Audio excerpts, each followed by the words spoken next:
Mes chers amis, tout d'abord, mille merci d'être venus aussi nombreux et aussi régulièrement sur notre site depuis son lancement et son relooking. Vous êtes assez nombreux maintenant à vous connecter régulièrement pour lire les blogs, pour aller découvrir les rubriques que peu à peu, à la fois nous remettons à jour ou que nous créons au fur et à mesure.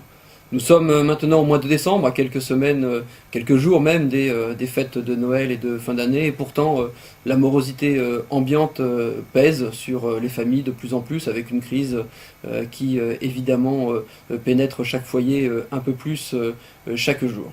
Et puis nous venons de vivre également quelques semaines difficiles pour la politique en général, sur fond d'élections au sein du Parti socialiste qui, à mon sens, ont gravement nui à la politique, aux hommes politiques et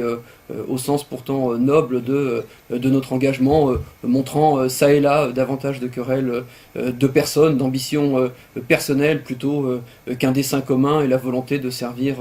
l'intérêt général. Et pourtant, en même temps, parallèlement à ces élections internes au Parti socialiste, nous avons à l'UMP renouvelé également nos cadres tout au cours du mois qui vient de s'écouler avec la réélection il y a quelques jours maintenant de Georges Tron à la présidence du comité départemental et ma réélection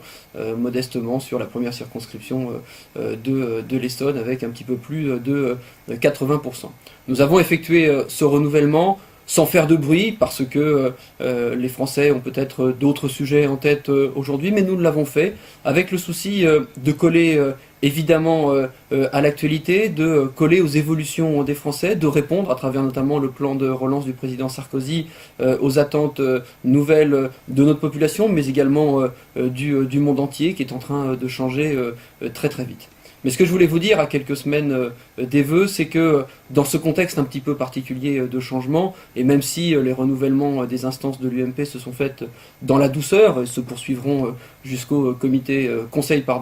national du mois de janvier, vous dire qu'il y a quand même des débats que nous devrons avoir. C'est valable évidemment à gauche, nous l'avons vu avec la question de la coupure en deux ou non du Parti socialiste, mais je pense que c'est aussi valable à droite, tant le bouleversement de l'échiquier politique dans notre pays est latent, étant à mon sens l'inadéquation entre ce que représentent les partis politiques aujourd'hui et l'attente réelle des Français est énorme. Et comme je le disais, même si les élections se sont parfaitement déroulées au sein de l'UMP, je pense qu'elles ne nous exonèrent pas d'avoir ce débat courageusement, à l'image de ce que politiquement, au niveau local, nous mettons en œuvre à la fois sur l'agglomération d'Évry, où un binôme Valls-Baudet semble fonctionner convenablement, à l'image de ce que nous faisons au sein du conseil municipal de Courcouronnes, où un élu d'opposition nous a rejoint il y a maintenant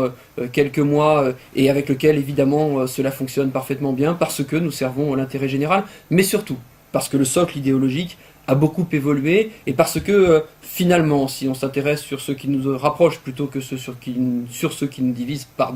on se rend bien compte que nous avons pour les habitants beaucoup à faire davantage ensemble qu'à passer notre vie à nous quereller. Voilà ce message que je voulais vous donner à quelques jours maintenant des fêtes. Nous aurons évidemment l'occasion d'en redébattre